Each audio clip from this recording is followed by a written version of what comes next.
Yes. Yes. It's nice that Star Citizen content is back, and I hope that everyone's having a good time with the newest patch. Hello, YouTubers. This is noobifier. Today is the 21st of April, 2023. There was an hour-long Star Citizen Live mission feature team Q&A and some other stuff. Here's what you need to know. We had Ed and Elliot from the mission features team, and they promised to go into greater detail about what they do. Questions would be taken from chat, but also from a post made earlier on Spectrum. The mission feature teams use the assets the other teams make to make missions. Physical props, game features such as mining and salvage, and of course lore. Lore is a big driver. All of this allows this team to make custom missions for us. They explained that this might be why some of the mission types that you would think would be obvious may not have been made yet, and that might be because they're waiting for unfinished assets. To make the missions, all disciplines need to have been done, and they confirmed that missions is fairly down the stream, relying on others to be finished. Jared highlighted that, for example, we have the Herald and the MSR, so why don't we have data missions? And the team confirmed that they could fake a data mission, but that it would make more sense to wait for that loop to be evolved and added properly. This would ensure that the mission and the game loop are the same, that the mission would not just be a placeholder.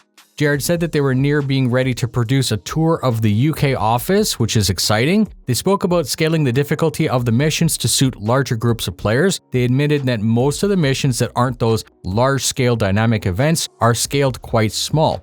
They're always thinking about ways to release missions at several difficulty levels, catering to a varied audience. Chat asked for PvP missions, and the panel confirmed that these are very challenging to make. Making a situation where two players are consenting to combat and opposed to each other is not as easy as you think it is, and simply setting the environment where this would occur naturally is actually easier. To paraphrase, it's easier to create an area such as Jumptown where PvP will happen versus making a specific mission pitting two people against each other. Chat asked about adding rare components to the salvage missions like a loot crate, but the team said that they see the entire salvage mission as a big loot crate, so there's no specific need to add a legendary item, for example, as the reward for each of these missions. They discussed it further, and the justification they presented made sense. They also confirmed that this could change in the future as balance is done to the missions. Perhaps the team might feel that the work and time invested by the player isn't worth the current reward, and a rare dropped item might make that better. They confirmed that the Mobi-Glass would continue to be the main mechanism for finding and accepting missions. They are exploring other ways, such as meeting a random NPC in passing who needs help, and us players would call that a side quest NPC.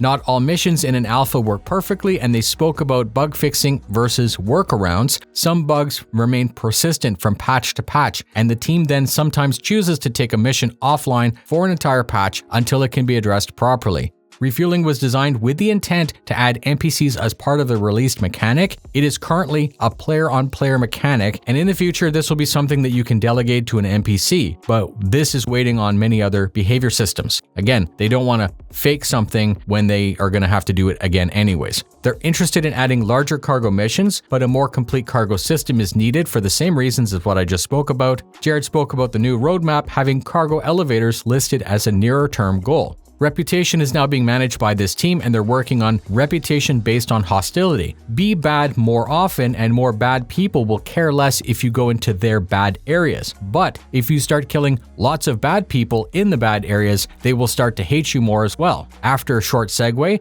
Jared demoed a totally awesome fan creation, a replica of the Parasite helmet. We moved on. Technical Director of Technology, David Gill, aka Bones. They spoke for 2 minutes about where his nickname came from. Bones told him about himself. He's a coder who creates the backend, allowing others to create the UI. Bones was asked about some past projects that he had worked on. He said in 2002, he was part of a team of people who were working on a gardening-themed ET 20th anniversary game. He admitted that the description sounded odd, but the game itself was also odd and creative, and that game never released. That's it, a fun show. Thanks very much for spending your time with me. If you enjoy the breakdowns, please consider subscribing so I can help to keep you up to date. Please consider sharing with a friend or orgmate, as that helps a bunch. Fly safe, and I'll see you in the verse.